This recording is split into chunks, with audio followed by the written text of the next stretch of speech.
ওম নমো ভগবতে বাসুদেবায়। জয় শ্রীকৃষ্ণ। রাধে রাধে। বন্ধুরা, চৈত্র অমাবস্যার পরেই শুরু হয়ে যায় হিন্দু ক্যালেন্ডারের বিক্রম সংবৎ, অর্থাৎ নববর্ষের আগমন বার্তা। একে চৈত্র শুক্লাদি বা শ্রী দেবীর বসন্ত নবরাত্রি হিসেবেও গণ্য করা হয়।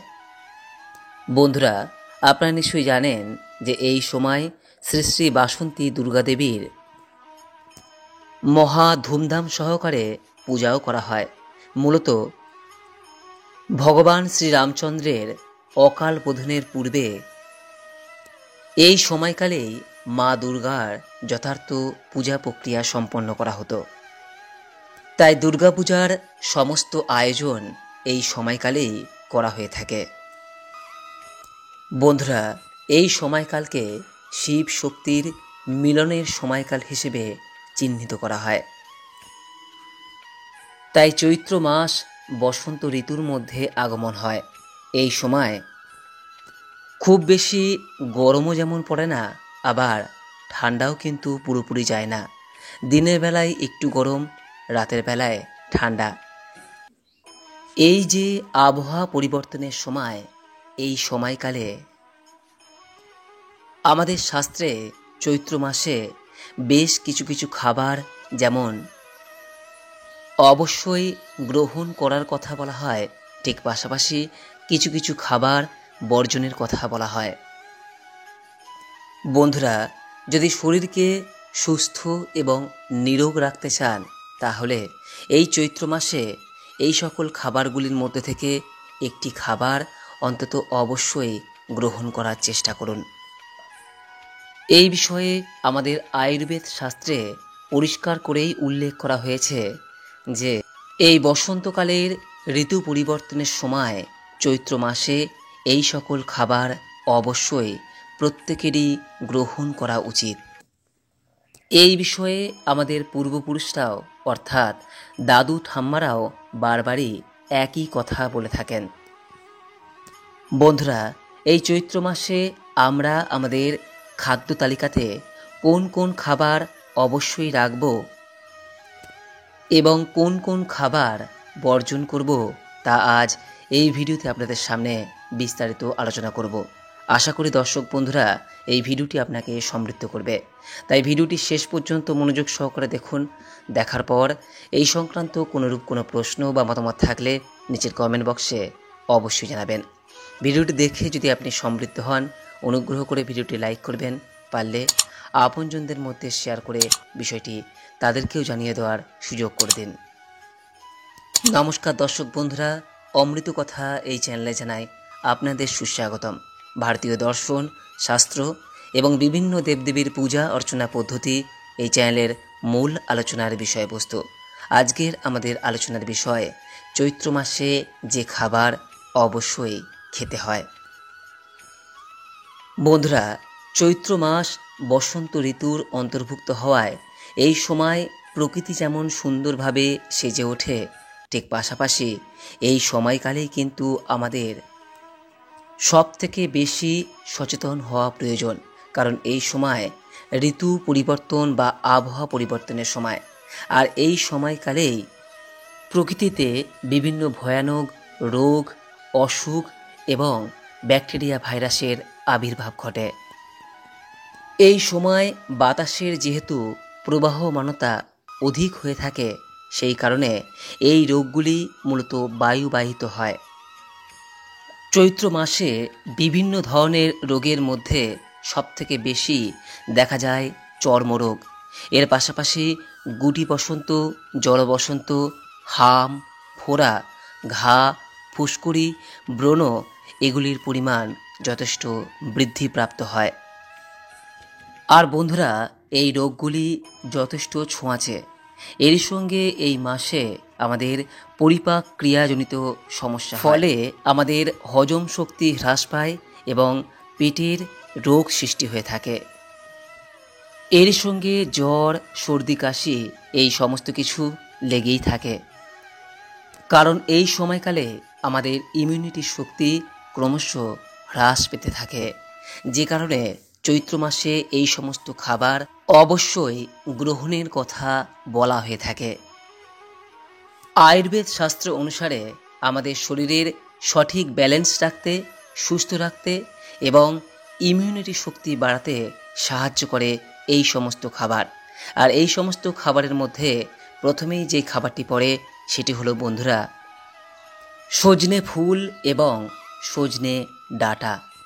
এই খাবারকে চৈত্র মাসের সর্বপ্রধান খাবার হিসেবে আয়ুর্বেদে গণ্য করা হয়েছে। এই খাবারটি কোনো ব্যক্তি যদি সপ্তাহে 1 থেকে 2 বার গ্রহণ করতে পারে তাহলে বন্ধুরা নিশ্চিত হয়ে যান যে চৈত্র মাসের অনেক প্রকার রোগ আপনাকে স্পর্শ করতে পর্যন্ত পারবে না। বন্ধুরা এই খাবারটি সম্পূর্ণ পুষ্টিগুণে ভরপুর।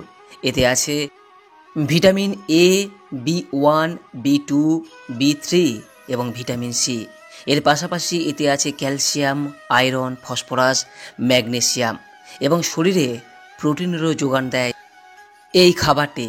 তাই বন্ধুরা এই সময় অবশ্যই আপনার খাবারের তালিকায় সজনে ফুল এবং সজনে ডাঁটা রাখা অবশ্যই চেষ্টা করুন। বন্ধুরা এরপর দ্বিতীয় যে খাবারটির কথা বলবো তা সমস্ত রোগের প্রতিষেধক হিসেবে ব্যবহার করা হয়। আর প্রকৃতিও এই সময় এই খাবারটি সুন্দরভাবে আমাদের সামনে পেশ করে। আর এই খাবারটি হলো কচি নিম পাতা। বন্ধুরা নিমের মধ্যে রয়েছে অ্যান্টিব্যাকটেরিয়াল, অ্যান্টিফাঙ্গাল গুণ এবং আয়ুর্বেদ শাস্ত্রে এ বিষয়ে পরিষ্কার করেই বলা হয়েছে যে সপ্তাহে যদি এই সময় একদিনের জন্য হলেও নিম পাতা খাওয়া যায় তাহলে সেক্ষেত্রে বাত দোষের খণ্ডন হয় এবং মানুষ দীর্ঘদিন সুস্থ ও নিরোগ থাকে। এই কচি নিম পাতা আমাদের ইমিউনিটি শক্তিকে বৃদ্ধি করে। এর পাশাপাশি এই নিম পাতা আমাদের চুল, ত্বক এবং লিভারের সমস্যা মেটায়। আমাদের শরীরে যে ক্ষতিকারক ব্যাকটেরিয়া, ভাইরাস এই সময় প্রবেশ করে তা দূর করতেও সাহায্য করে এই নিম পাতা।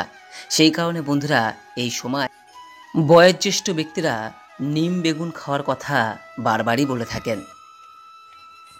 তাই বন্ধুরা চৈত্র মাসে সপ্তাহে 1টি বারের জন্য হলেও নিম পাতা খাওয়ার চেষ্টা করুন, দেখবেন সুস্থ ও নিরোগ থাকবেন।